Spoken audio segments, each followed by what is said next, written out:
La liberté d'expression n'est jamais acquise.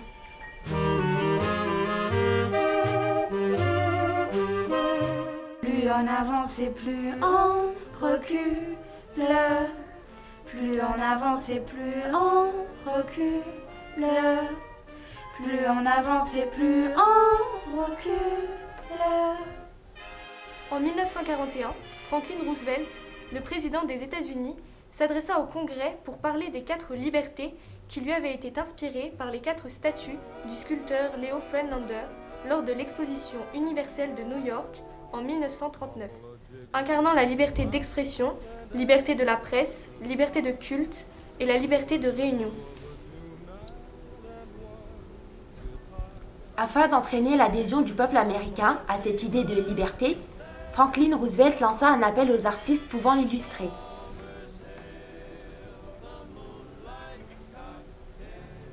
Ainsi, le peintre Norman Rockwell, en 1943, livrera 4 tableaux accessibles au grand public, intitulés « Liberté d'expression »,« Liberté de conscience »,« Liberté de vivre à l'abri du besoin » et « Liberté d'être protégé ». Son premier tableau avec un mécanicien prenant la parole permit aux Américains de s'identifier massivement à cette idée qui, en 1945, fera des Nations Unies l'héritage de ce cheminement de pensée. Plus on avance et plus on recule. Plus on avance et plus on recule.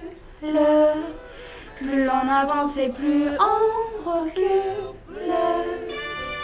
Follow the simple directions and they will bring life of another complexion where you'll be king. You will awake in the morning and start to sing.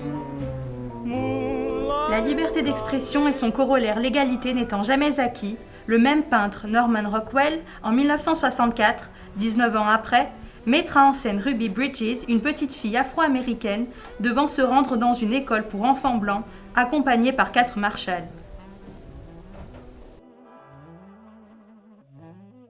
Peut-être que la Déclaration des droits de l'enfant en 1990 aurait empêché un tel tableau, bien que n'étant pas encore ratifié à ce jour par les États-Unis.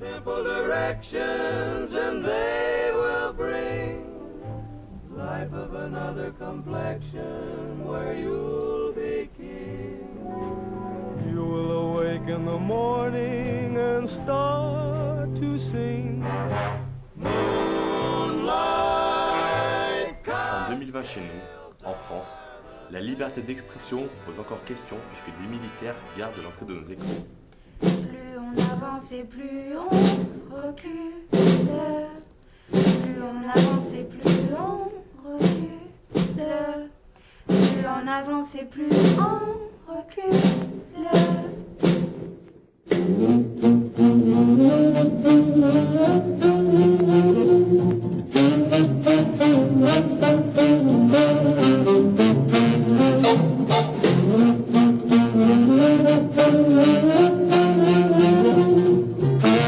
Paulina, ta leçon. Je n'ai pas rêvé, c'était bien les militaires qui gardaient nos écoles. Pourtant, il y a plus d'un siècle, en 1888, Jean Jaurès, dans sa lettre aux enseignants, leur avait donné pour mission de faire découvrir aux élèves les civilisations et la France.